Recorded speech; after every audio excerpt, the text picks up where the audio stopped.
Y'all, what's up with this apple tree? Creedmoor Fury coming to you from his garden place, which really is my happy place. I want to chat a little bit about this apple tree. I bought it from Tractor Supply several years ago. I got this dog this year. Really happy about both. But this apple tree is kind of finicky. It doesn't necessarily want to produce lots of fruit. Instead, it wants to produce lots of lush green leaves. It wants to keep those leaves probably too long. Anyway, I had this tree in the ground for a couple of years. It was already a couple of years old when I got it, and it wasn't showing any signs of fruiting. It would flower, and then it would produce a tiny little fruit, and then that was about it. There's another apple tree over there to the left, so we do have other flowering apples nearby. And, well, you know, what's a grower to do? What was I to do? Let me tell you what I was going to do, and what I did do, and what worked. What I did was I applied a fairly heavy pruning that year. I topped it. You can see right there, if you look at the center of the tree, it's been split.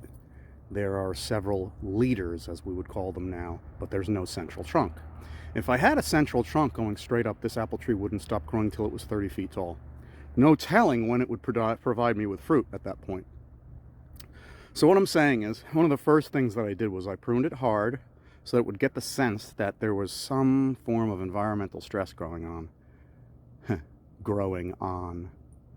The following season, the following spring season, it flowered.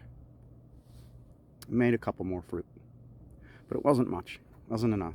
I mean, I knew we were heading in the right direction, but we weren't really going as far as I needed to. It wasn't producing enough fruit spurs during the season to even give me an inkling that it would produce copious amounts of fruit. You know, we're always trying to get to that holy grail of apple tree where you can throw a cat through it. We're kind of in that place, but I don't think we're totally going to be in that place until I chop 12 inches off of that trunk right there and make it even shorter. That's not what I'm going to do this year, okay? So after that last year that I got a couple of fruit, I did something differently. I did what's called a root tracing. What? A root tracing? What? What is that? I gotta get back a little bit so I can give you a better description. And basically what a root tracing is if you look straight down from where the widest portion of the canopy is, that is called the weep line. And when the rain hits the leaves, the largest diameter of water dripping off of it will also correlate with the largest diameter of the canopy of the tree. So it's like an umbrella, and the water dripping off the outside of the umbrella. Where that would land on the ground is the weep line. Okay? So there you have it. We explained the weep line. Some people call it a drip line. I don't, because irrigation specialists also refer to something that they work with as a drip line, and I'm just not doing that. I like the phrase weep line. All right? We're not crying about it either. Anyway, what we're going to do is we're going to take a spade, a shovel that's got the spade shape to it, and right at that weep line down there on the ground, around that columbine, you can see all that columbine, and it looks like there might even be a garlic and an onion growing in there. There's onions on the other side. I'm going to take that spade, all right? I'm going to show you all me doing this. I'm going to punch it into the ground till I get to the hilt. And I'm going to continue to punch it into the ground to the hilt all the way around this apple tree. All right? Right in the ground. It's probably about 4 or 5 inches of wood chips, and then the rest is red clay. So I'm going to go all the way around this thing. And what I'm going to do is I'm going to sever the horizontal roots that are in the ground, and I'm going to send a message to this particular apple tree that there are environmental stresses, and it's required that this particular tree begin the process of propagation. What will happen is the roots will produce the necessary hormones in a larger supply, and it will, as a result of this stress, begin to fruit in spring. I know this tree will do this because we did it already one time.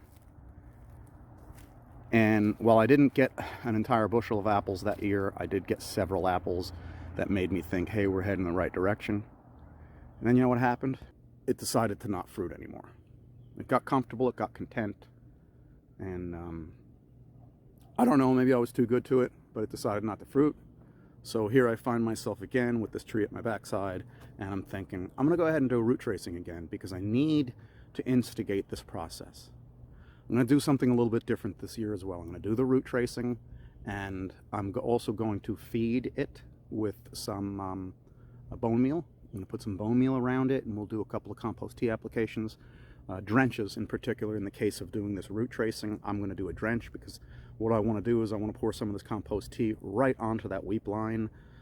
If I can get some of the compost tea down to the roots that have been severed, we will have less chances of pathogens moving into play.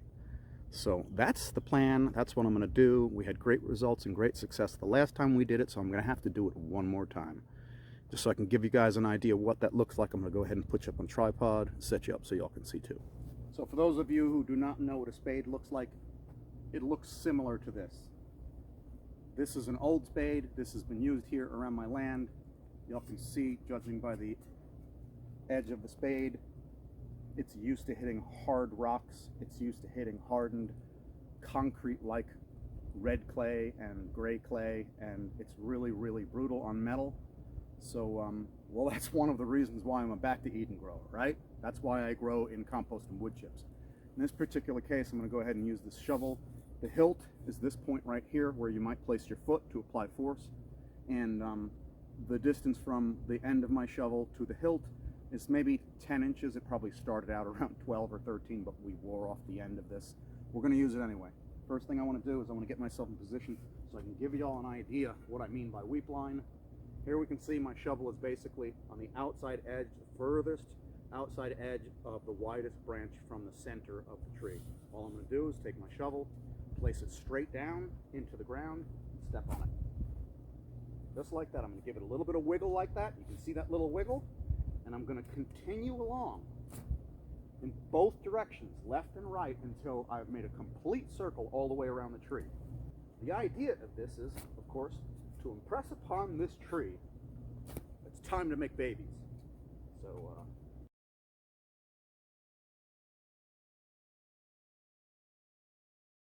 if your soils are really sandy, the same situation.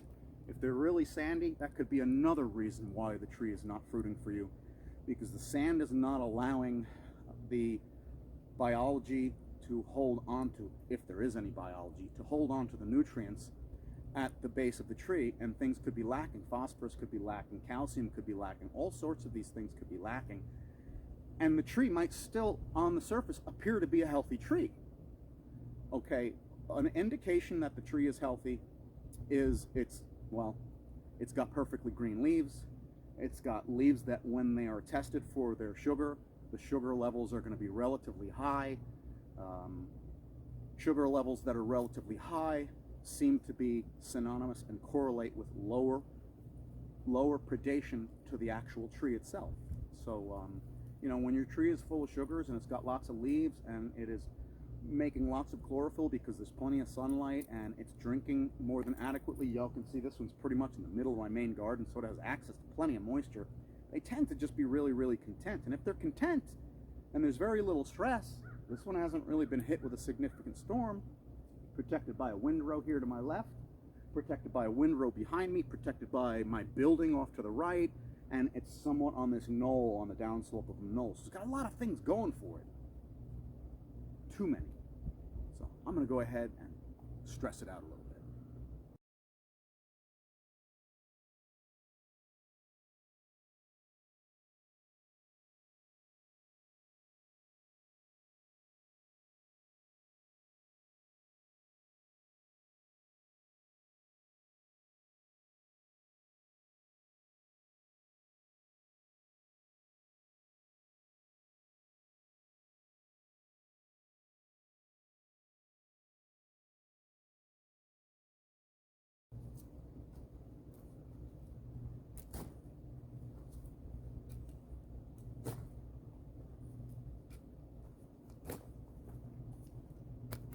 So what else can I say about this? I mean, I'm working. Everybody likes to see somebody work. I want to say something else before I connect it, the root tracing here. It's kind of imperative when it comes to apple trees and, well, quite a few of the fruiting trees. It's imperative that they get a sufficient number of light hours. It's imperative that they get a sufficient number of cold hours. Some people call them frost hours, chill hours. chill hours. I like that one. It's imperative that they get that, because that's part of the natural course of stresses. And those temperatures tend to do things that are somewhat intangible, that we can't even comprehend and measure easily.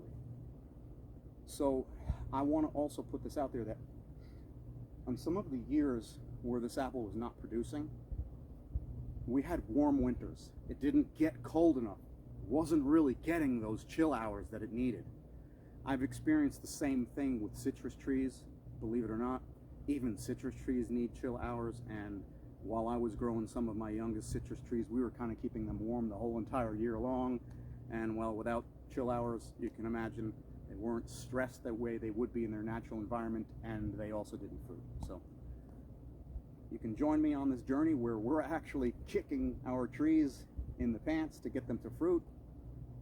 Join me back here in the spring, when we have flowers on this tree, when we have fruit spurs, and when we can begin to see the pollination events. I'll shoot some more video. I'll show you all what that looks like. The flowers are gorgeous on apple trees. The flowers are beautiful on cherry trees. Really. So we're going to be doing as much of that, video that we can. Show you all how this works. Show you that it does work. And maybe we'll all enjoy a little bit of apple juice at the end of the year. So I'm going to go ahead and finish this up. We'll wrap up the video. If you haven't already done so, and you haven't done so in the past, please click the like, please click the subscribe button. That's what tells the algorithm that the content that you're watching is valuable and you'd like to see more of it.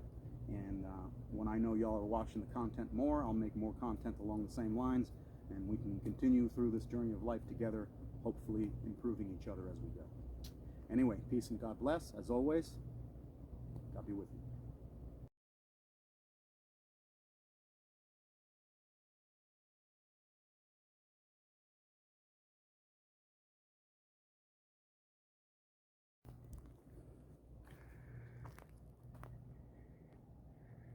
Kind of messed it up over there a little bit.